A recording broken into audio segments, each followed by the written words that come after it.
సదాశివసమారంభాం శంకరాచార్యమధ్యమాం అస్మదాచార్యపర్యంతాం వందే గురుపరంపరాం.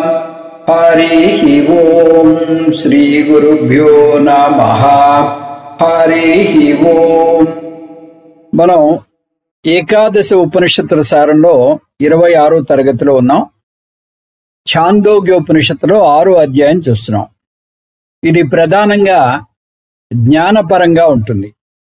ఇందులో మొదటి ఖండం గురు శిష్యుల్ని పరిచయం చేస్తుంది.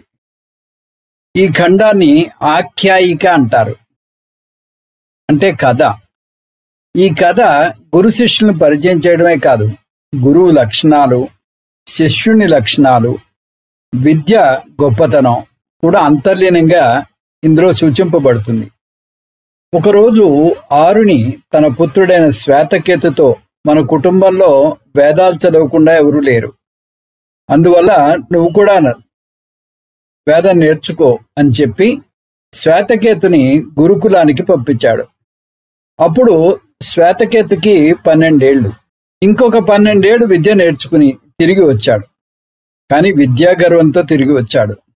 సర్వాన్ వేదాన్ అధీత్య, వేదాలు వేదాంగాలు అని నేర్చుకోవడం వల్ల తను గొప్ప పండితుడినని అనుకున్నాడు. అనూచానమాని అని అంటే బోధ చేసే సమర్థుడనని కూడా అనుకున్నాడు. దాంతో స్తబ్ద అంటే గర్వం వచ్చింది. ఈ విషయం తండ్రి గ్రహించి అతని గర్వం అణచడానికి ఒక ప్రశ్న వేశాడు. ఏ జ్ఞానం పొందితే విననది విన్నట్టుగా, ఆలోచించనిది ఆలోచించినట్టుగా, తెలియనిది తెలిసినట్టుగా ఉంటుందో ఆ విద్య నేర్చుకున్నావా అని అడిగాడు. ఇదే అర్థం వచ్చే ప్రశ్న ముండకోపనిషత్తులో కూడా చూస్తాం. కస్మిన్ భగవో విజ్ఞాతే సర్వమిదం విజ్ఞాతం భవతి. ఏ ఒక్కటి తెలుసుకుంటే సర్వం తెలిసినట్టు అవుతుందో అది నాకు చెప్పు అన్నాడు అక్కడ శిష్యుడు గురువుని. అలాంటి ఒక విద్య ఉందని తెలియని శ్వేతకేతు నమ్మలేకపోయాడు. అప్పుడు ఆరుని అక్షరలక్షలు విలువ చేసే వాక్యం చెప్తాడు. ఈ వాక్యాన్ని ఉటంకించకుండా వేదాంతం నేర్చుకోలేం. వాచారంభడం వికారో నామధేయం మృత్తికా ఇత్యేవ సత్యం. ఒక్కటి తెలిస్తే అన్నీ తెలుస్తాయి, అంటే ఒక్క కారణం తెలిస్తే అన్ని కార్యాలు తెలిసినట్టే అంటున్నారు ఆరుని. ఏక కారణ విజ్ఞానేన సర్వకార్య విజ్ఞానం భవతి. ఒకటే ఉపాదాన కారణం వివిధ నామరూపాలతో అనేక కార్యాలుగా మారుతుంది.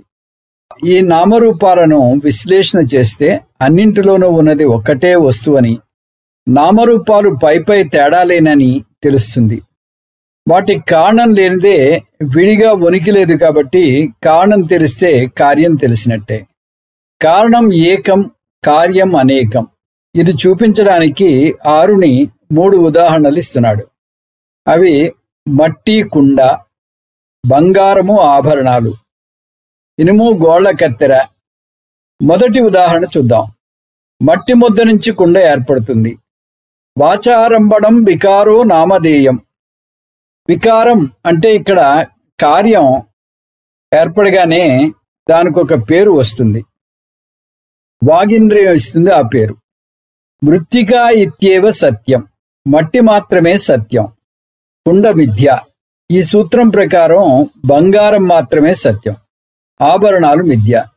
ఇనుము మాత్రమే సత్యం, గోళ్ల కత్తెర మిథ్య. ఈ విధంగా కార్యం మిథ్య, కారణం సత్యం. కాబట్టి కారణం గురించి తెలుసుకుంటే మొత్తం కార్యప్రపంచం గురించి తెలిసినట్టు అవుతుంది అని వివరిస్తాడు తండ్రి. శ్వేతకేతు తనను తాను రక్షించుకోవడానికి, మా గురువుకు కూడా ఈ విషయం తెలిసి ఉండదు, ఒకవేళ తెలిసి ఉంటే నాకు చెప్పకుండా ఎలా ఉండేవారు అని చెప్పి తండ్రిని భగవన్ అని సంబోధించి ఆ విద్య ఏదో మీరే బోధించండి అని తన శిష్యునిగా మారతాడు. తదా సౌమ్యేతి హోవాచ. అలాగే సౌమ్యుడా అని తండ్రి చెప్పాడు. తదాస్తు అన్నట్టు. ఇక్కడితో బోధకు సందర్భం తయారైంది. ఇక్కడి నుంచి బోధ గురు శిష్యుల సంవాద రూపంలో కొనసాగుతుంది. ఖండాలు 2 నుంచి 7. తత్వమసిలో తత్పదార్థ విచారణ. తత్పద విచారణ సృష్టి ప్రకరణం. బోధ మొదలవుతూనే మరొక అక్షర లక్షలు విలువ చేసే వాక్యంతో మొదలవుతుంది. ఈ వాక్యాన్ని ఉటంకించకుండా బ్రహ్మజ్ఞానాన్ని బోధించలేడు గురువు. సదేవ సౌమ్య ఇదమగ్ర ఆసీత్ ఏకమేవ అద్వితీయం. బ్రహ్మను అనేక పేర్లతో వ్యవహరిస్తాయి ఉపనిషత్తులు. అక్షరం బ్రహ్మ ముండకోపనిషత్తు, సత్యం జ్ఞానం అనంతం బ్రహ్మ తైత్రీయం, తురీయం బ్రహ్మ మాండూక్యం, సద్బ్రహ్మ ఛాందోగ్యం.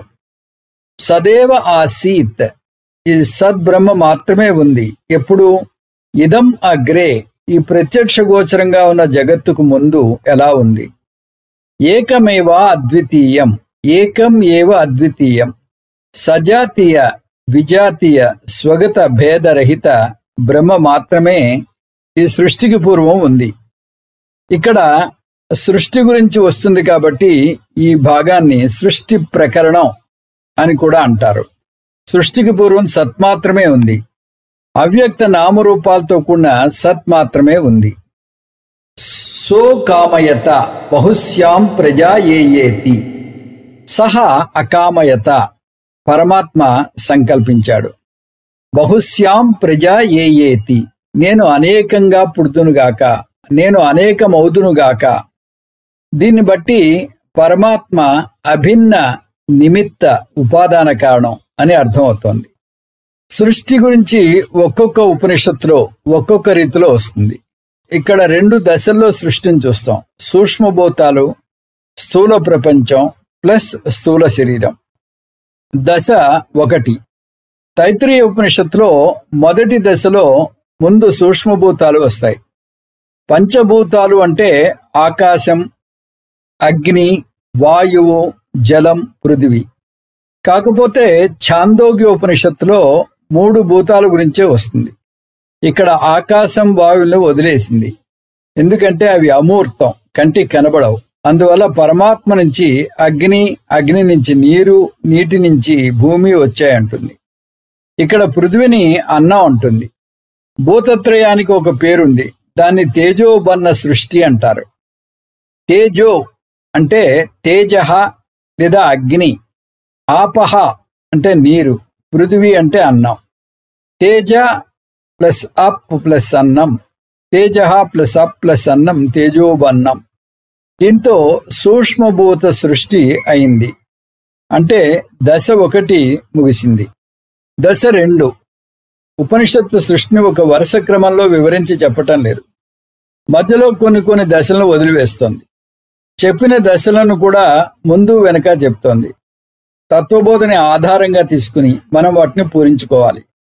నిజానికి 6 దశల్లో సృష్టి అవుతుంది. సూక్ష్మభూతాలు, సూక్ష్మ ప్రపంచం, సూక్ష్మ శరీరాలు, స్థూల భూతాలు, స్థూల ప్రపంచం, స్థూల శరీరాలు. ఇంతవరకు సూక్ష్మభూతాల సృష్టి చూసాం. అది కూడా ఇక్కడ ప్రత్యేకంగా 3 భూతాల గురించి చెప్పిందని కూడా చూసాం. సూక్ష్మ ప్రపంచం, సూక్ష్మ శరీరాల గురించి చెప్పలేదు. అది మనం పూరించుకోవాలి. సూక్ష్మ ప్రపంచం, సూక్ష్మ శరీరాలు సృష్టించాక నేను వీటిలో ప్రతిబింబ చైతన్యంగా ప్రవేశించాలి అనుకున్నాడు. కారణ ప్రపంచంలో ప్రతిబింబ చైతన్యం ఈశ్వరుడు. కారణ శరీరంలో ప్రతిబింబ చైతన్యం ప్రాజ్ఞ. సూక్ష్మ ప్రపంచంలో ప్రతిబింబ చైతన్యం హిరణ్యగర్భ. సూక్ష్మ శరీరంలో ప్రతిబింబ చైతన్యం తైజస. తర్వాత స్థూల భూతాల సృష్టి జరగాలి. కానీ పరమాత్మ స్థూల ప్రపంచం, స్థూల శరీరాలు సృష్టిస్తాను అనుకున్నాడు. మనం ముందు స్థూల భూతాల సృష్టి చూద్దాం. అసలైతే పంచ సూక్ష్మభూతాల నుంచి పంచీకరణం జరిగి పంచ స్థూలభూతాలు వస్తాయి. కానీ ఇక్కడ 3 సూక్ష్మభూతాల సృష్టి చూస్తాం. కాబట్టి దీన్ని త్రివృత్రీకరణం అంటారు. అంటే 3 కలుపుతాం. ఇక్కడ స్థూల అగ్ని తయారు చేయాలనుకోండి. ఇప్పుడు 4 కప్పుల కొలత తీసుకుందాం. 2 కప్పుల అగ్ని, 1 కప్పు జలం, 1 కప్పు పృథ్వీ కలపాలి. అంటే 4 కప్పుల స్థూల అగ్ని ఈజ్ ఈక్వల్ టు 2 కప్పుల సూక్ష్మ అగ్ని, 1 కప్పు సూక్ష్మ జలం, 1 కప్పు సూక్ష్మ పృథివీ. సూక్ష్మాగ్నిని తన్మాత్ర అంటారు. అంటే అది మాత్రమే ఉంది. స్థూలాగ్నిలో తక్కిన రెండు కలుస్తాయి. స్థూల భూతాల నుంచి స్థూల ప్రపంచం, స్థూల శరీరాలు సృష్టించబడతాయని చూశాం. స్థూల ప్రపంచం శరీరాల సృష్టిని ముందే ఇలా చేస్తానని అనుకున్నాడని, తర్వాత సృష్టించాడని వస్తుంది. స్థూల ప్రపంచం, స్థూల శరీరాల సృష్టి కూడా రకరకాలుగా వస్తుంది. ఇక్కడ 3 తెగలుగా వర్ణిస్తోంది ఉపనిషత్తు. త్రీణ్యేవ బీజాని భవంతి. 3 ప్రాథమిక కారణాలున్నాయి. వాటి పుట్టుక తీరును బట్టి 3 తెగలుగా అభివర్ణించవచ్చు. అది అండజం, జీవజం, ఉద్భిజం ఇతి. అండజం అంటే గుడ్డు, జం అంటే పుట్టడం, గుడ్డు నుంచి పుట్టిన జీవులు, పక్షులు, పాములు మొదలైనవి. జీవజం అంటే జీవి నుంచి పుట్టినవి, తల్లి యోని నుంచి పుట్టినవి, మనుష్యులు, పశువులు. ఉద్భిజం అంటే నేలను చీల్చుకుని పుట్టినవి, చెట్లు. స్వేదజం అంటే తేమ నుంచి పుట్టినవి, క్రిమి కీటకాదులు. శాస్త్రంలో ఈ 4వ రకం కూడా చెప్తారు, ఇక్కడ చెప్పలేదు. కానీ అండజంలో కలిపి వేసుకోవచ్చు. వీటిని అండజం, జీవజం, ఉద్భిజం ఇతి. వీటిని సృష్టించి వీటిలోకి ప్రతిబింబ చైతన్యంగా పరమాత్మ అనుప్రవేశం చేశాడు. స్థూల ప్రపంచం ప్రతిబింబ చైతన్యం విరాట్, స్థూల శరీరం ప్రతిబింబ చైతన్యం విశ్వ. ఇంతవరకు సృష్టి గురించి వచ్చింది. దీన్ని అధ్యారూపము అంటారు. సృష్టి జరిగింది అని చెప్పడం అధ్యారూపం. సృష్టికి అంటే జగత్తుకు విడిగా ఉనికి లేదు అని కొట్టిపారివేయడం అపవాదం. ఇప్పుడు అపవాదం చూద్దాం. ఈ అపవాదానికి ఉపనిషత్తు పూర్తి స్థూల భూత భౌతిక ప్రపంచాన్ని తీసుకోకుండా 4 ఉదాహరణలు తీసుకుంటోంది. సూక్ష్మ భూతాలకు ప్రత్యేకమైన రంగులున్నాయి. సూక్ష్మాగ్ని ఎరుపు రంగులో, సూక్ష్మ నీరు తెలుపు రంగులో, సూక్ష్మ పృథ్వీ నలుపు రంగులో ఉంటాయి. స్థూలభూతం 3 మేలు కలయిక కాబట్టి ఒక్కొక్క దాంట్లో 3 రంగులు తెలుస్తాయి. స్థూలభూతాల్లోనే కాదు, వాటిలో తయారైన స్థూల ప్రపంచంలో కూడా ఆ విషయాన్ని ఇక్కడ 4 ఉదాహరణల ద్వారా నిరూపిస్తున్నాడు గురువు. వాటితో తయారైన స్థూల ప్రపంచంలో కూడా 3 రంగులు తెలుస్తాయి. ఆ విషయాన్ని ఇక్కడ 4 ఉదాహరణలతో నిరూపిస్తున్నాడు గురువు ఆరణి. 3 భూతాలకు ప్రతీకగా స్థూల అగ్నిని, స్థూల ప్రపంచానికి ప్రతీకగా సూర్యుణ్ణి, చంద్రుణ్ణి, విద్యుత్తుని తీసుకున్నాడు. అది ఎలాగో చూద్దాం. స్థూల అగ్ని, ఒక మంటను తీసుకుంటే అది అగ్నితత్వం అవుతుంది. అందులో 3 సూక్ష్మభూతాలున్నాయి. అగ్నిలో కనబడే లోహితం ఎరుపు రంగు సూక్ష్మ అగ్నితత్వం. మంట లోపలి భాగం తెల్లగా ఉంటుంది, అది జలతత్వం. దీపం ఒత్తుకు దగ్గరగా కొంతమేరకు నల్లగా ఉంటుంది, అది పృథివీతత్వం. అందువల్ల స్థూల అగ్ని అనేది లేదు. స్థూల అగ్ని కార్యం, సూక్ష్మభూతాలు కారణం. కారణానికి భిన్నంగా కార్యానికి ఉనికి లేదు. స్థూల అగ్ని అని విడిగా ఏమీ లేదు. వాచారంభడం వికారో నామధేయం. స్థూల అగ్ని తక్కిన భూతాలు నామధేయాలు తప్ప ఏమీ కావు, పేరుకు మాత్రమే ఉన్నాయి. నామ్కే వాస్తే అంటాం హిందీలో. ఇది మీ వాక్కుకు వస్తువు మాత్రమే, అంటే ఆ పేరు మీ నాలుకలోనే ఉంది, కానీ స్థూల అగ్ని అని విడిగా లేదు. అందువల్ల ఇది మిథ్య. ఇది మిథ్య అంటే ఏమిటి సత్యం? 3 రూపాణి ఇత్యేవ సత్యం. ఇది ఇంకొక అక్షర లక్షల విలువ చేసే వాక్యం. స్థూలభూతాలన్నీ మిథ్య అయితే ఏమిటి సత్యం? వాటి కారణం సత్యం. వాటి కారణం ఏమిటి? సూక్ష్మభూతాలు. 3 రూపాణి అంటే వాచ్యార్థం. 3 రంగులు. ఆ 3 రంగులు ఏమిటి? ఎరుపు, తెలుపు, నలుపు. అవి వేటిని సూచిస్తాయి? వరుసగా సూక్ష్మాగ్ని, సూక్ష్మ జలం, సూక్ష్మ పృథువిని సూచిస్తాయి. అందువల్ల 3 రూపాణి ఇత్యేవ సత్యం అని 3 సూక్ష్మభూతాలే సత్యం. అంటే 3 సూక్ష్మభూతాలే సత్యం. దీని నుంచి మనం కొంచెం వెనక్కి వెళ్ళాలి. 3 సూక్ష్మభూతాలు కూడా మూల కారణం కాదు, అవి కూడా కార్యాలే కాబట్టి అవి కూడా మిథ్యే. మరి ఏమిటి సత్యం? వాటి మూల కారణం ఏమిటి? సద్బ్రహ్మ. సద్బ్రహ్మకు మూల కారణం ఏమిటి? దానికి మూల కారణం వేరే లేదు. సద్బ్రహ్మే మూల కారణం. మొదటి మంత్రానికి వెళ్తాం. సదేవ సౌమ్య ఇదమగ్ర ఆసీత్. స్థూలభూతాలకు ప్రతీకగా అగ్నిని చూశాం. ఇంతవరకు ఇప్పుడు స్థూల భౌతిక ప్రపంచానికి ఉదాహరణ చూద్దాం. సూర్యుడు, ఆదిత్యుడు ఉదయిస్తున్నప్పటి ఎర్రటి రంగు అగ్నితత్వం, తెల్లటి రూపం జలతత్వం, నల్ల చుక్కలు పృథ్వీతత్వం. వాచారంభడం వికారో నామధేయం. సూర్యుడు కేవలం నామరూపాలు మాత్రమే. త్రీణి రూపాణి ఇత్యేవ సత్యం. సదేవ సౌమ్య ఇదమగ్ర ఆసీత్. బ్రహ్మ సత్యం జగన్విద్య. చంద్రుడు విద్యుత్తు. వీటిలో కూడా 3 రంగులే చూస్తాం. ఈ దశలన్నీ దాటుకుంటూ రావాలి. బ్రహ్మ సత్యం జగన్విద్యకి వస్తే అప్పుడు గురువు మొదట్లో చెప్పినది గుర్తు తెచ్చుకోవాలి. ఏక కారణ జ్ఞానేన సర్వకార్య జ్ఞానం భవతి. ఏక బ్రహ్మ విజ్ఞానేన సర్వ విజ్ఞానం భవతి. ఈ జ్ఞానం పొందిన వారు గొప్ప విద్వాంసులు అవుతారు. నయాగర జలపాతాలు ఏమిటి? బ్రహ్మ ప్లస్ నామరూపాలు. మానస సరోవరం ఏమిటి? బ్రహ్మ ప్లస్ నామరూపాలు. అందువల్ల ఈ విద్వాంసులు కశ్చన అశ్రుతం అమతం అవిజ్ఞాతం అంటే మా కుటుంబంలో విననిది, ఆలోచించనిది, తెలియనిది లేదంటాం. ప్రశ్న అలాగే మొదలైంది. ఏనా శృతగుం శృతం భవితవ్య మతం అమతం విజ్ఞాతం అవిజ్ఞాతం ఇది. ఏ ఒక్కటి తెలుసుకుంటే అన్నీ తెలిసినట్టు అవుతుందో దాని గురించి తెలుసుకున్నావా అని ఉద్దాలకుడు శ్వేతకేతును అడుగుతాడు. ఇప్పుడేమో 3 రంగుల గురించి తెలుసుకుంటే అన్నీ తెలిసినట్టు అవుతుందని చెబుతున్నాడు. రంగులు తెలిసిన చోటల్లా ఇలా చెప్పవచ్చు. సరే, రంగులు స్పష్టంగా తెలియకపోతే ఏం చేయాలి?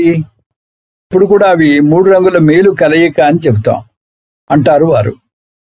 ఎందుకంటే ఈ 3 సూక్ష్మభూతాలు మేలు కలయికే కదా. ఇంతవరకు సూక్ష్మభూతాలు సత్యం, స్థూల ప్రపంచం మిథ్య అని చెప్పుకొచ్చాడు గురువు.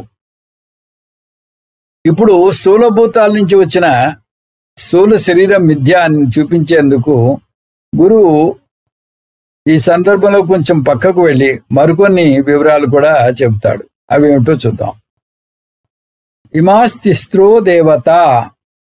ఈ 3 దేవతలు. ఇక్కడ 3 స్థూల భూతాల గురించి చెబుతున్నాడు. పురుషం ప్రాప్య మనుష్య శరీరంలో అన్న రూపంలో ప్రవేశిస్తాయి. త్రివృత్తి హృదయికా భవతి. ఒక్కొక్క స్థూలభూతం శరీరంలో 3 పేటలుగా మారతాయి. అంటే శరీరం కార్యం, స్థూల భూతాలు కారణం. ఇంకా తర్వాత దశలు మనకు తెలిసినవే, అవి మళ్ళీ చూద్దాం. స్థూలభూతాలు కార్యం, సూక్ష్మభూతాలు కారణం. త్రీణి రూపాణి ఇత్యేవ సత్యం. సూక్ష్మభూతాలు కార్యం, బ్రహ్మ కారణం. కార్యం వాచారంభడం వికారో నామధేయం. అందువల్ల బ్రహ్మ సత్యం జగన్మిథ్య. ఏక కారణ విజ్ఞానేన సర్వ కార్య విజ్ఞానం భవతి. ఆధ్యాత్మికంగా కూడా 3 వస్తువులు చెబుతున్నాడు గురువు. అవి అన్నం, నీరు, అగ్ని. అన్నం పృథ్వీతత్వం. మనం తిన్న అన్నం 3 భాగాలుగా విభజించబడుతుంది. అవి స్థూల భాగం, మధ్య భాగం, సూక్ష్మ భాగం. అత్యంత స్థూల భాగం మలంగా మారిపోతుంది. మధ్య భాగం మాంసంగా మారుతుంది. అత్యంత సూక్ష్మ భాగం మనస్సు అవుతుంది. మనస్సు అవుతుంది అంటే మనస్సులో రేగే గుణాలని అది ప్రేరేపిస్తుంది. నీరు జలతత్వం. మనం తాగిన నీరు 3 భాగాలుగా విభజించబడుతుంది. లోపల అత్యంత స్థూల భాగం మూత్రంగా పోతుంది. మధ్య భాగం రక్తంగా మారుతుంది. అత్యంత సూక్ష్మ భాగం ప్రాణశక్తిగా అవుతుంది. అగ్నితత్వం. మనం తిన్న అగ్ని 3 భాగాలుగా విభజించబడుతుంది లోపల. ఇక్కడ అగ్ని అంటే నెయ్యి, నూనె. అగ్ని విషయంలో 3 ఉపయోగపడేవే. అత్యంత స్థూల భాగం ఎముక అవుతుంది. మధ్య భాగం మూలుగు లేదా బోన్ మ్యారో అవుతుంది. అత్యంత సూక్ష్మ భాగం వాక్ అవుతుంది. వీటి వల్ల తెలిసిన విషయం అక్షరాక్షలు పలికేటటువంటి వాక్యం. అన్నమయగుం హి సౌమ్య అపోమయ ప్రాణస్తేజో మయి వాగితి. ఈ ఉపనిషత్తులో పృథివిని అన్నంగా వ్యవహరిస్తున్నారని మర్చిపోకూడదు. మనస్సు కార్యం, పృథివీ కారణం. ప్రాణం కార్యం, జలం కార్యం. వాక్కు కార్యం, అగ్ని కారణం. మనస్సు జడమే నిరూపించడానికి ఈ వాక్యమే మనకి ఆధారం. అందువల్లనే దీన్ని అక్షర లక్షలు పలికే వాక్యం అన్నారు. ప్రాణమే ఆత్మ అనేటటువంటి వాక్కు కూడా కార్యమే. మూడింట్లోనూ ఉన్న మయ అనే పదాన్ని, కార్యాన్ని శుద్ధి చేస్తుంది. దీని తర్వాత దశలో ముందే చూసాం. శరీరం కార్యం, స్థూలభూతాలు కారణం. ఈ కారణం నుంచి చూడాలి. శ్వేతకేతుకి బాగా అర్థమైంది, కానీ ఇంకా బాగా చెప్పండి అన్నాడు. అక్షర లక్షలు విలువ చేసే మంత్రాన్ని వివరించడానికి ఒక ప్రయోగం చేస్తున్నాడు గురువు. శ్వేతకేతుని 15 రోజులు అన్నం తినకుండా ఉండి చూడు, నీకు కావలసినంత నీరు తాగు. అలాగే 16వ రోజు శిష్యుడు గురువు దగ్గరకు వచ్చాడు. గురువు ఋగ్వేదం, యజుర్వేదం, సామవేదం చెప్పు అన్నాడు. శిష్యుడు, ఓ భగవాన్, నాకు స్ఫురించడమే లేదన్నాడు. అంటే ఏమిటి కారణం? అన్నమయగుంహి సౌమ్య మనః. అన్నం అనే కారణం లేకపోయేసరికి మనస్సు అనే కార్యం బలహీనపడిపోయింది. కానీ ప్రాణం నిలబడి ఉంది. ఎందుకు? దానికి కావలసినంత నీరు తాగాడు కాబట్టి. అపోమయక ప్రాణః. ఇప్పుడు గురువు అన్వయ వ్యతిరేక పద్ధతిని వాడాడు. ఉద్ధారకుడు చేసిన ప్రయోగంలో వ్యతిరేక న్యాయాన్ని చూద్దాం. అన్నం లేకపోతే మేధాశక్తి లేదు. ఇప్పుడు అన్వయం పద్ధతిలో చూస్తున్నాం. మళ్ళీ 15 రోజులు అన్నం తిని రమ్మన్నాడు. 15 రోజుల తర్వాత వచ్చాడు. అప్పుడు ఉద్ధారకుడు అడిగిన ఋగ్వేదం, యజుర్వేదం, సామవేదం అప్పచెప్పగలిగాడు. అన్నభావే మేధాభావ. అన్నం తినగానే మేధస్సు వచ్చింది. అందువల్ల మనస్సు కారణం అన్నమే. దీనివల్ల మన వాక్యం నిరూపించబడుతుంది. అన్నం మనస్సుకు, నీరు ప్రాణానికి, అగ్ని వాక్కుకే శక్తినిస్తుంది. అది మొదటి 2 నిరూపించబడ్డాయి. 3వది ఉపలక్షణంగా తీసుకోవాలి. దీంతో అధ్యారూప అపవాదం ముగిసింది. గురువు బ్రహ్మ సత్యం, జగన్ మిథ్య అని నిరూపించాడు. బోధ పూర్తి అయింది. అంటే తత్వమసి మహావాక్యంలో తత్పద విచారణ, సృష్టి ప్రకరణ ద్వారా, అధ్యారోప అపవాద ప్రక్రియ ద్వారా చేశాడు గురువు. ఇప్పుడు వేదాంత సారంలో 2వ భాగం మిగిలింది. అది జీవో బ్రహ్మైవ నాపరః. దానికి ముందు త్వంపద విచారణ చేయాలి. అది ఖండం 8లో చూస్తాం. ఖండం 8 త్వంపద విచారణ. ఇంతవరకు 2 నుంచి 7 ఖండాల్లో తత్పద విచారణ అయింది. సద్బ్రహ్మ జగత్కారణం కాబట్టి సద్బ్రహ్మ విజ్ఞానేన సర్వ విజ్ఞానం భవతి అని నేర్చుకున్నాం. కానీ సద్బ్రహ్మ జ్ఞానం పొందడం ఎలా? ఆత్మ విజ్ఞానేన బ్రహ్మ విజ్ఞానం భవతి. ఆత్మజ్ఞానం పొందితే బ్రహ్మజ్ఞానం పొందినట్టే. త్వంపద విజ్ఞానేన తత్పద విజ్ఞానం భవతి. ఇప్పుడు త్వంపద విచారణ చూడబోతున్నాం. దశోపనిషత్తుల్లో ఛాందోగ్య ఉపనిషత్తు, బృహదారణ్యకోపనిషత్తు చాలా ప్రత్యేకమైనవి.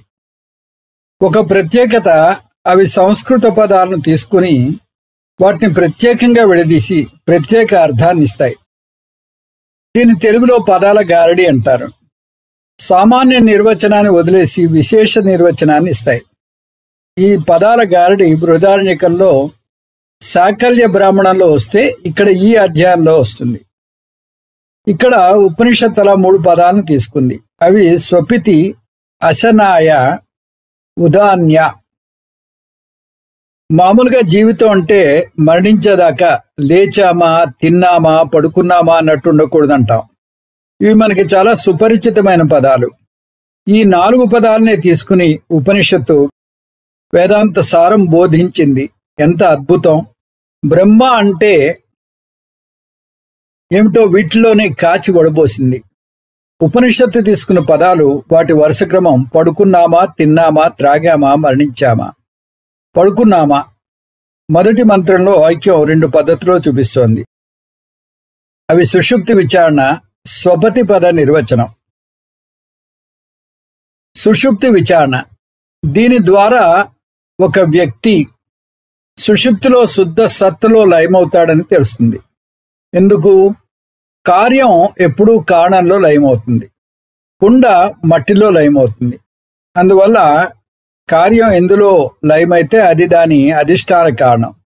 జీవి సుషుప్తిలో శరీరం, మనస్సు, చిదాభాస, ఇంద్రియాలు కూడా పడుకుంటాయి. కాబట్టి చైతన్యం ప్రకటితం అవ్వకపోయినా లయమవ్వదు. కాబట్టి సుషుప్తిలో జీవి శుద్ధ సత్తులో లయమవుతుంది. అందువల్ల జీవి యొక్క స్వస్వరూపం అప్పుడు నేను ఉన్నాను అని ఎలా చెప్పగలడు? జీవి సుషుప్తిలో అతను లేకపోతే లేచాక నేను బాగా నిద్రపోయాను అని చెప్పలేడు. దీని ద్వారా జీవాత్మ పరమాత్మ ఐక్యం అర్థమవుతోంది. సుషుప్తిలో మాత్రమే సంపూర్ణ ఆనందం కలుగుతుంది. అందువల్ల సుషుప్తి మన అసలు స్వరూపం అయితే సుషుప్తిలో కలిగే ఆనందం మన అసలు స్వరూపం అవ్వాలి. మన స్వరూపంలో లయం అవ్వటం వల్ల సుషుప్తికి ఒక పేరు వచ్చింది, అది స్వపితి. స్వపితి పద నిర్వచనం. ఇప్పుడు స్వపితి పద నిర్వచనం ద్వారా ఇదే విషయం చెబుతోంది ఉపనిషత్తు. స్వపితి అనే పదం స్వప్ ధాతు నుంచి వచ్చింది. దాని అర్థం నిద్రపోతున్నాడు. కానీ ముందే చెప్పినట్టుగా ఇక్కడ ఉపనిషత్ పదాలు గారడీ చేసి దాని గౌణ అర్థం తీసుకుంది. స్వపితి ఈజ్ ఈక్వల్ టు స్వప్ ప్లస్ అపితి. స్వప్ అపితో భవతి ఇది స్వపితి. స్వప్ అంటే స్వరూపం, స్వం అపితో భవతి ఇది స్వపితి. స్వం అంటే స్వరూపం, అపిత అంటే లయమవడం. అందువల్ల స్వం అపితో భవతి అంటే స్వరూపంలో లయమవడం. ఇంతకుముందు సుషుప్తిలో ఉండేది శుద్ధ సత్తు మాత్రమే అన్నాం. స్వపితిలో స్వస్వరూపంలో లయమవుతుంది అంటున్నాం. కాబట్టి సుషుప్తి ఈజ్ ఈక్వల్ టు స్వపితి. సద్బ్రహ్మ ఈజ్ ఈక్వల్ టు స్వరూపం, స్వస్వరూపం. సద్బ్రహ్మ ఈజ్ ఈక్వల్ టు స్వస్వరూపం. స్వస్వరూపం ఈజ్ ఈక్వల్ టు సద్బ్రహ్మ. జీవస్వరూపం ఈజ్ ఈక్వల్ టు బ్రహ్మస్వరూపం. అందువల్ల జీవరూప జ్ఞానేన బ్రహ్మరూప జ్ఞానం భవతి. బ్రహ్మస్వరూప జ్ఞానేన సర్వజ్ఞానం భవతి. తస్మాత్ జీవస్వరూప జ్ఞానేన సర్వజ్ఞానం భవతి. తిన్నామా అనే విషయం చూద్దాం. ఉపనిషత్తు బ్రహ్మ గురించి చెప్పడానికి ఎంత మామూలు విషయాలు తీసుకుందో చూడండి. ముందేమో నిద్ర గురించి చెప్పింది, ఇప్పుడు ఆకలి, దాహం గురించి చెప్పబోతోంది. ఈ మూడు అనుభవాలు నాకు అవలేదని ఎవరు చెప్పలేరు కదా. అందుకని తెలిసిన మామూలు విషయాల్లోంచి తెలియని అసాధారణమైన విషయాలకు వెళుతోంది ఉపనిషత్తు. ఇప్పుడు అసనాయ పదానికి విశేషార్థం చూద్దాం. అసనాయ పదం అస్ ధాతు నుంచి వచ్చింది. అస్ అంటే తినడం, నాయ అంటే అసితుం ఇచ్చ. అశనాయ అంటే అసితుం ఇచ్చ అంటే తినాలనే ఆశ. తినాలని ఎప్పుడు అనిపిస్తుంది? ఆకలి వేస్తే. ఆకలి ఎప్పుడు వేస్తుంది? తినదంతా అరిగిపోయినప్పుడు. తినదంతా ఎప్పుడు అరిగిపోతుంది? జీర్ణకోశ రసాలు అన్నాన్ని జీర్ణించి శరీరం అంతటికీ అందజేసినప్పుడు. అందుకని ఉపనిషత్తు ఈ చివరి అర్థం వచ్చేలాగా అసనాయ పదాన్ని అస ప్లస్ నాయ చేసింది. అస అంటే అసితుం అన్నం అంటే తిన్న అన్నం, నయ అంటే నయతి ఇది నాయాహ అంటే తీసుకువెళ్ళేది. ఇప్పుడు మొత్తం కలిపి చూస్తే అసనాయ అంటే తిన్న అన్నాన్ని శరీరానికి తీసుకుపోయే జీర్ణకోశ రసాలు. అసలు అర్థం ఆకలి. ఎందుకు ఇలా చేసింది? ఎందుకంటే శరీరానికి పోషణ ఇచ్చేది అన్నమే అని తెలియజేయడానికి. ఇప్పుడు శరీరం కార్యమవుతోంది, అన్నం కారణమవుతోంది. తిన్న అన్నం మూడుగా విభజింపబడి శరీరానికి దోహదం చేస్తుందని ఇంతకు ముందే చూసాం. అక్కడ కూడా శరీరం కార్యం, అన్నం కారణం అని చూసాం. అన్నం అంటే పృథ్వీతత్వం. ఇక్కడి నుంచి వెనక దశలకు వెళ్ళాలి. పృథ్వీకి నీరు కారణం, నీటికి అగ్ని కారణం, అగ్నికి కారణం సద్బ్రహ్మ. సద్బ్రహ్మే సృష్టి స్థితి లయలకు కారణం. అందువల్ల బ్రహ్మ సత్యం, జగత్ మిథ్య. ఇప్పుడు తాగామా అనే పదం చూద్దాం. ఇప్పుడు పదాల గాడిలో మూడో పదం చూస్తున్నాం, అది ఉదన్య. ఉదన్యకి పర్యాయ పదం పిపాస. పాతుం ఇచ్చా పిపాస. రెండింటికి అర్థం దాహం. రెండింటి అర్థం దాహం. అందువల్ల ఇక్కడ ఉపనిషత్తు దాహానికి పిపాస పదం తీసుకోకుండా ఉదన్యా పదం తీసుకుంది. ఉదకం పాతుం ఇచ్ఛ ఉదన్య. ఇందాక ఆకలిని చూసినట్టే కారణాల తోరణాలు చూడాలి. దాహం ఎందుకు వేస్తుంది? లోపల నీరు ఎండిపోయినప్పుడు. లోపల ఎప్పుడు ఎండిపోతుంది? వైశ్వానర అగ్ని దహించి వేసినప్పుడు. అందువల్ల వైశ్వానర అగ్ని కారణం, దాహం కార్యం. వైశ్వానర అగ్నిని విశేష అర్థంగా తీసుకుంది ఉపనిషత్తు. ఉదన్యాని ఉద ప్లస్ న్యాగా విడదీసింది. ఉద అంటే ఉదకం, న్యా అంటే నయతి. అందువల్ల ఉదన్య అంటే ఉదకం నయతి, ఇది ఉదన్య. ఉదక నయనాన్ని తగ్గిస్తే ఉదన్య అయింది. దీనివల్ల గ్రహించవలసింది ఏమిటి? వెనక్కి వరుసగా అన్వేషించుకుంటూ వెళ్ళాలి. జలం కార్యం, అగ్ని కారణం. అగ్ని కార్యం, సద్బ్రహ్మ కారణం. కార్యం వాచారంభణం వికారో నామధేయం, దానికి విడిగా ఉనికి లేదు. కారణం సన్మూల సౌమ్యే ఇమా సర్వా ప్రజ సదాయతనాః సత్ప్రతిష్ఠ. ఇది కూడా అక్షరలక్షలు విలువ చేసే వాక్యం. సన్మూల ఇమా సర్వా ప్రజ, సత్య సృష్టికి కారణం. సదాయతన, సత్య స్థితికి కారణం. సత్ప్రతిష్ఠ, సత్య లయకు కారణం. కాబట్టి బ్రహ్మ సత్యం, జగత్ మిథ్య. ఈ విషయం మనకు అర్థమైందో లేదో అని ఉపనిషత్తే ప్రత్యేకంగా చెప్తోంది. మళ్ళీ ఇమాస్తిస్రో దేవతాః పురుషం ప్రాప్య త్రివృత్తి వృదేకైకా భవతి. ఈ మూడు భూతాలు మనుష్య శరీరంలో ప్రవేశించి ఒక్కొక్క స్థూలభూతం శరీరంలో 3 పేటలుగా మారతాయి. మరణించామా? ఇప్పుడు మరణం గురించి చెప్పబోతోంది ఉపనిషత్తు. సుషుప్తి, మరణం, ప్రళయం అన్నింట్లోనూ బ్రహ్మలో లయమవుతాయి. అందువల్ల బ్రహ్మ చివరి లయకారకుడు. మరణించేటప్పుడు ఇంద్రియాలు మనసులో లయమవుతాయి.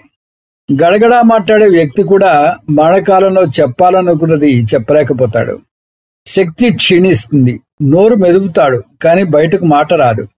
మాట్లాడకపోతే ఆ నిస్సహాయ స్థితిలో కంటి వెంట నీరు కారుతుంది. తర్వాత మనసులో ఆలోచనలు కూడా ఆగిపోతాయి. అంటే మనస్సు ప్రాణంలో లయమవుతుంది. ప్రారబ్ధ కర్మ ముగిసేదాకా ప్రాణం ఉంటుంది. ప్రారబ్ధ కర్మ ముగిశాక ప్రాణం కూడా వెళ్ళడం మొదలెడుతుంది. తక్కిన ప్రాణాలు శక్తిని కోల్పోతాయి. ఉదానం తీసుకువెళ్తుంది కాబట్టి అది ఒక్కటే శక్తివంతంగా ఉంటుంది. అజ్ఞాని జీవుడు జ్ఞానజీవుడు ఇద్దరూ బ్రహ్మలో లయమవుతారు. కాకపోతే అజ్ఞాని జీవికి సంచిత కర్మలు దగ్ధము కావు. అందుకని అతనికి పునర్జన్మ ఉంటుంది. ఖండాలు 9-16. తత్వమసిలో అసిపద విచారణ. 8వ ఖండంతో శ్రవణ భాగం అయిపోయింది. 9 నుంచి మనన భాగం మొదలవుతుంది. ఈ భాగంలో తత్వమసి శ్వేతకేతో వాక్యం 9 సార్లు వస్తుంది. వేదాంత సారాన్ని నిర్ణయించడానికి శాస్త్రం ఈ 6వ అధ్యాయాన్ని ప్రతీకగా తీసుకుంది. శాస్త్రంలో సారాన్ని నిర్ణయించడానికి షడ్లింగ విచారణ చేస్తారు. అందులో ఒక అంశం అభ్యాసం. ఏదైనా పదే చెప్పబడితే దాన్ని అభ్యాసము అంటారు. ఐతదాత్మ్యమిదగుం సర్వం తత్సత్యం స ఆత్మ తత్వమసి శ్వేతకేతో మొత్తం 9 సార్లు చెప్పబడింది. సుషుప్తిలో బ్రహ్మలో లయం అవుతుంటే నాకెందుకు తెలియటం లేదు? దానికి జవాబు ఒక దృష్టాంతం ద్వారా వస్తోంది ఈ ఖండంలో. వ్యష్టిగా మన కర్తృత్వ, భోక్తృత్వ, ప్రమాతృత్వాలలో వ్యత్యాసం ఉంది. సుషుప్తిలో ఈ 3 పోతాయి. ప్రమాతృత్వం ఉండనప్పుడు ఇతరులను కూడా తెలుసుకోలేము. ప్రమాతృ ప్రమేయ ప్రమాణ భేదం లేనప్పుడు ప్రమ అంటే జ్ఞానం ఎలా సాధ్యం? తేనెటీగలు భిన్న పుష్పాల నుంచి సేకరించిన తేనెను ఒకచోట కలుపుతాయి. వాటిని ఒక దాంట్లో కలిపే వరకు వాటికి భిన్నత్వం ఉంటుంది, కానీ కలిశాక ఆ తేడా తెలియదు. అలాగే నిద్రలో సింహం నుంచి దోమ వరకు అన్నీ ఒకటే. అన్నీ బ్రహ్మలో లయమవుతాయి. కానీ బ్రహ్మలో లయమైనట్టు ఎందుకు తెలియదు అంటే ముందే చూసినట్టుగా ప్రమాతృత్వం ఉండదు. ఆ బ్రహ్మ ఎవరు? తత్వమసి శ్వేతకేతో. ఖండం 10. సుషుప్తిలో లయం తెలియకపోయినా లేచాక ఎందుకు తెలియటం లేదు? సుషుప్తిలో ప్రమాతృత్వం ఉండదు కాబట్టి తెలియదు అంటున్నారు. బాగానే ఉంది. లేచాక ఎందుకు తెలియటం లేదు? లేచాక ప్రమాత కూడా లేస్తాడు కదా, అప్పుడెందుకు నేను బ్రహ్మలో లయమయ్యాను అని చెప్పలేకపోతున్నాం? దానికి జవాబు ఇందులో ఒక దృష్టాంతం ద్వారా వస్తుంది. అది నదీ దృష్టాంతం. ఏమిటా జవాబు? చాలా తేలిక. నిద్ర లేచాక బ్రహ్మలో లయమైనట్టు గుర్తు తెచ్చుకోలేం. ఎందుకంటే మనకు తెలిసిన దాన్నే గుర్తు తెచ్చుకోగలం. బ్రహ్మలో లయమయ్యామని తెలిస్తే కదా గుర్తు తెచ్చుకునే అవకాశం ఉండేది. నిద్రలో అజ్ఞానంలో ఉన్నాం. అందువల్ల ఒక ముక్కలో చెప్పాలంటే నిద్రపోతున్న వ్యక్తికి తెలియదు, లేచిన వ్యక్తి గుర్తు తెచ్చుకోలేడు. దృష్టాంతం కవితా ధోరణిలో సాగుతుంది. నదులకు 2 విషయాలు తెలియవు. సముద్రంలో కలిశాక నేను గంగను, నేను యమునను అనే జ్ఞానం లేదు. మళ్లీ పుట్టాక నేను సముద్రంలో లయం చెంది సముద్రం నుంచి వచ్చాను అని తెలుసుకోలేవు. అంటే లయము తెలియదు, పుట్టుగా తెలియదు. ఇంకో విధంగా చెప్పాలంటే జ్ఞానము లేదు, జ్ఞాపకము లేదు. అలాగే మనకు బ్రహ్మలో లయమైనట్టు తెలియదు కాబట్టి దాని గురించి లేచాక చెప్పలేము. అంటే మనకు కూడా జ్ఞానము లేదు, జ్ఞాపకం లేదు. ఆ బ్రహ్మ ఎవరు? తత్వమసి శ్వేతకేతో. ఖండం 11. మరణించాక జీవాత్మ ఉంటుందంటే నాకు ఎందుకు తెలియటం లేదు? ఛాందోగ్యోపనిషత్తు మన చుట్టూ ఉన్న చిన్న చిన్న విషయాలు తీసుకుని పెద్ద బోధ చేస్తోంది. ఇంతకు ముందు తేనె, నదుల గురించి చెప్పింది. ఇప్పుడు పెద్ద చెట్టును తీసుకుంది. పునర్జన్మకు నిదర్శనం ఈ దృష్టాంతం. ఇది వృక్ష దృష్టాంతం. చెట్టును కింద భాగంలో కొట్టినా, మధ్య భాగంలో కొట్టినా, పై భాగంలో కొట్టినా రసం కారుతుంది. దీన్ని బట్టి జీవాత్మ చెట్టు అంతటా ఉంది, కొమ్మ కొమ్మలోనూ ఉంది, ప్రతి ఆకులోనూ ఉంది అని అర్థమవుతుంది. అదే ఒక కొమ్మ కిందకు రాలి పడితే అందులో జీవం ఉండదు. కొమ్మ మరణం జీవాత్మ మరణం కాదు. అలాగే చెట్టు మరణించినా జీవాత్మ మరణించదు. జీవాత్మ చెట్టును విడిచిపెట్టింది అనాలి. అదేవిధంగా శరీరంలో అంగాలు పనిచేయకపోతే జీవుడు ఆ అంగాలను విడిచిపెట్టినట్టు అర్థం. ప్రారబ్ధ కర్మ ముగియగానే ఈ శరీరం మొత్తం రాలిపోతుంది. శరీరం పడిపోయిన జీవుడు మరణించడు. జీవుడు శరీరాన్ని విడిచిపెట్టాడు అనాలి. జీవుడు అనాది. నువ్వు శరీరానివి కాదు, శరీరానికి చైతన్యాన్ని ఇస్తున్నావు. నీ స్వరూపం ఏమిటి? తత్ త్వం అసి శ్వేతకేతో. ఇంద్రియ అగోచరమైన ఖండం 12. ఇంద్రియ అగోచరమైన కాండం.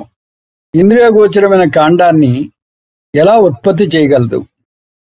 ప్రమాణాలకందని బ్రహ్మ ఇంత విశాల జగత్తును ఎలా సృష్టించగలడు?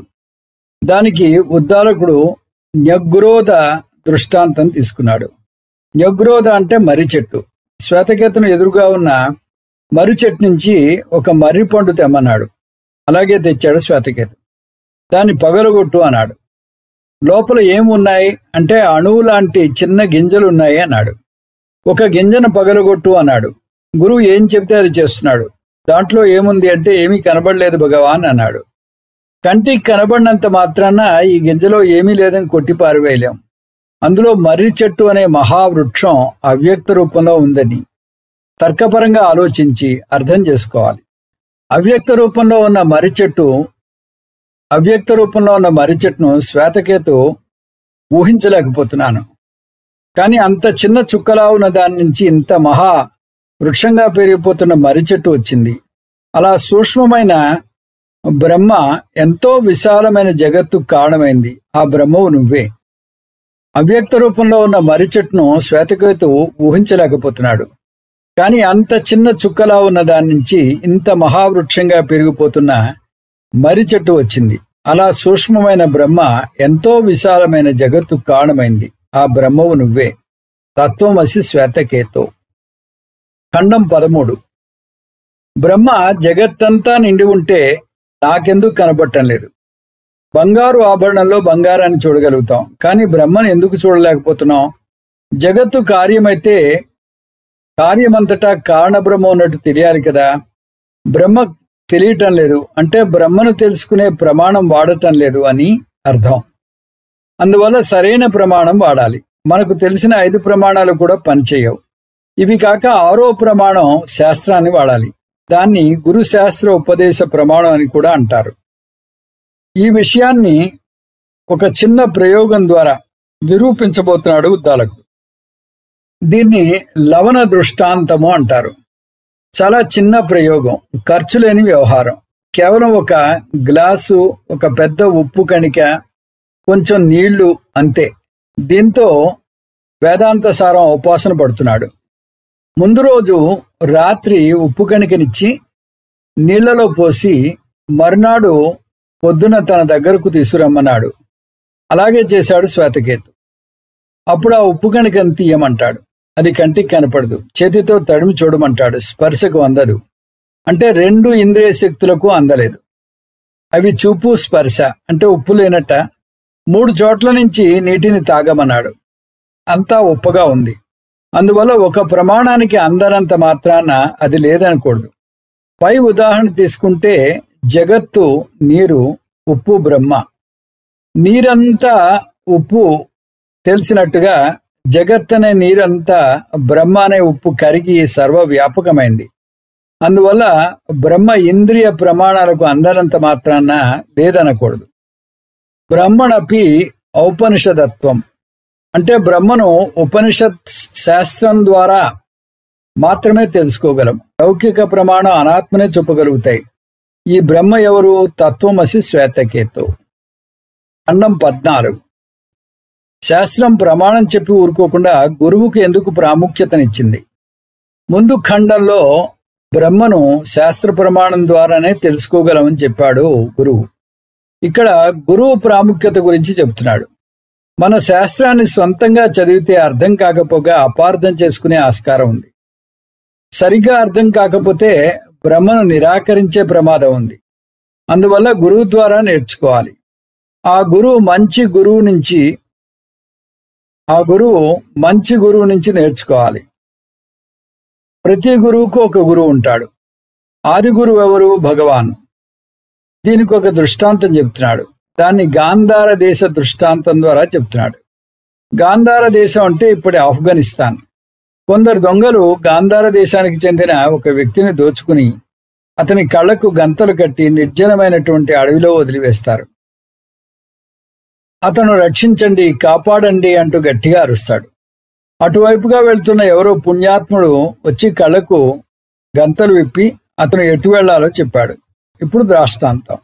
అతనిలాగే ఆత్మ, పరమాత్మ, బ్రహ్మ అయిన మనకు అజ్ఞానమనే గంతలు కట్టబడి ఉన్నాయి. పుణ్యపాపాలనే తస్కర్లు మన పంచకోశం లేదా శరీరత్రయం అనే అడవిలో తెచ్చి కట్టిపడేశారు. గురువు వచ్చి శాస్త్రబోధ చేస్తాడు. మనం గాంధార దేశం చేరుకున్నాం. అంటే బ్రహ్మజ్ఞానం పొందాం. ఆ జ్ఞానం ఏమిటి? తత్వమసి శ్వేతకేతు. ఖండం 15.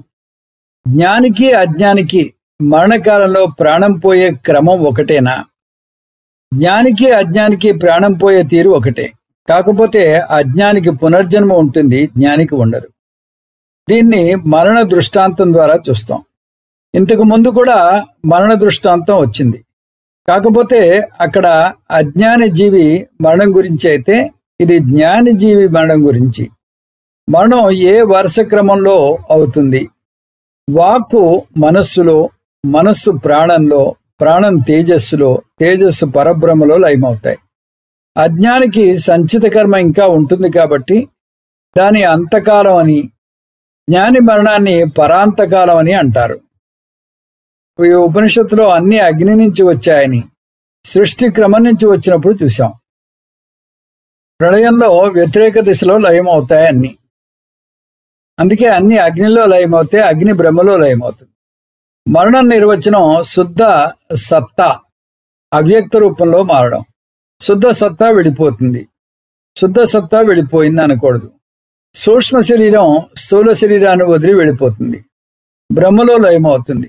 బ్రహ్మలో లయమవుతుంది అంటే అది వేరే ఏదో కాదు, అది నువ్వే. తత్వమసి శ్వేతకేతు. ఖండం 16. అద్వైతం సత్యమా, ద్వైతం సత్యమా? అద్వైతమే సత్యం. తత్ సత్యగుం స ఆత్మ తత్వమసి శ్వేతకేతో. అద్వైత బ్రహ్మే సత్యం. మరి ద్వైత ప్రపంచం మాట ఏమిటి? వాచారంభణం వికారో నామధేయం మృత్తికా ఇత్యేవ సత్యం. ద్వైత ప్రపంచం లేదా కార్యం మిథ్య. అద్వైతాన్ని పట్టుకున్న అతను మోక్షాన్ని పొందుతాడు. ద్వైతాన్ని పట్టుకున్న అతను బంధంలో పడతాడు. దీనికి తస్కర దృష్టాంతం ఇస్తున్నాడు గురువు. ఒక దొంగను భటులు రాజుగారి దగ్గరికి తీసుకువెళ్తారు. అతను దొంగతనం చేశాడని భటులు అంటారు, చేయలేదని దొంగ అంటాడు. వేడి చేసిన పర్సును తీసుకురండి, అతను దొంగతనం చేయకపోతే అతను దాన్ని పట్టుకున్న చేయి కాలదు అని రాజు అంటాడు. హెచ్చరిక: ఈ సాహసాన్ని మీరు ఇప్పుడు చేయకండి, ఇది ఎప్పటిదో కదా. అతను అబద్ధం చెప్తే చేయి కావడమే కాక కారాగారంలో వేయబడతాడు. ఇప్పుడు దృష్టాంతం చూద్దాం. అలాగే ఎవరైనా అహం జీవోస్మి అని భావించి అందులో ఉంటే అది అసత్యం. అందువల్ల ప్రపంచం తప్త పరుసు కాలిన పరుసులాగా అతన్ని దహించి వేస్తుంది. కారణం సంసారం, జైల్లో పడ్డం పునర్జన్మ. దానికి బదులుగా నేను అహం బ్రహ్మాస్మి అని అర్థం చేసుకుంటే, ఆ నిష్టలో ఉంటే ఇక్కడ తాపత్రయాలు నన్ను దహించకుండా జీవన్ముక్తిని పొందుతాను. మరణించాక పునరపి జననం పునరపి మరణం అనేటటువంటి చక్రంలో చిక్కుకోకుండా విదేహముక్తిని పొందుతాను. ఉపనిషత్తు ఎలా మొదలైందో అలా ముగుస్తోంది. సదేవ సౌమ్య ఇదమగ్ర ఆసీత్ ఏకమేవా అద్వితీయం. మొదట ఉన్నది సత్ మాత్రమే, అది అద్వితీయం అంటే అద్వైతం. ఐతదాత్మ్యమిదగుం సర్వం తత్సత్యం స ఆత్మ తత్వమసి శ్వేతకేతో. తత్సత్యం అంటే మొదట ఏ అద్వైతం గురించి చెప్పబడిందో ఆ అద్వైతమే సత్యం, అది నువ్వే. ఇక్కడితో బోధ ముగిసింది. ఉపనిషత్తు శ్వేతకేతుని స్తుతిస్తుంది. గురువు ఉద్దాలకుడు చేసిన ఆ బోధను శ్వేతకేతు అర్థం చేసుకున్నాడు. శ్వేతకేతు గురువు తత్వమసి శ్వేతకేతు అని బోధిస్తే శిష్యుడు అహం బ్రహ్మాస్మి అని అర్థం చేసుకున్నాడు. దీన్ని అపరోక్ష జ్ఞానం అంటారు. అహం జీవహాస్మి అంటారా, అహం బ్రహ్మాస్మి అంటారా, అంతా మీ చేతుల్లో ఉంది. ఓం తత్సత్. సర్వం శ్రీకృష్ణార్పణమస్తు. ఓం పూర్ణమదః పూర్ణమిదం పూర్ణాత్ పూర్ణముదచ్యతే పూర్ణస్య పూర్ణమాదాయ పూర్ణమేవావశిష్యతే. ఓం శాంతి శాంతి శాంతి. హరి ఓం. శ్రీ గురుభ్యో నమః. హరి ఓం.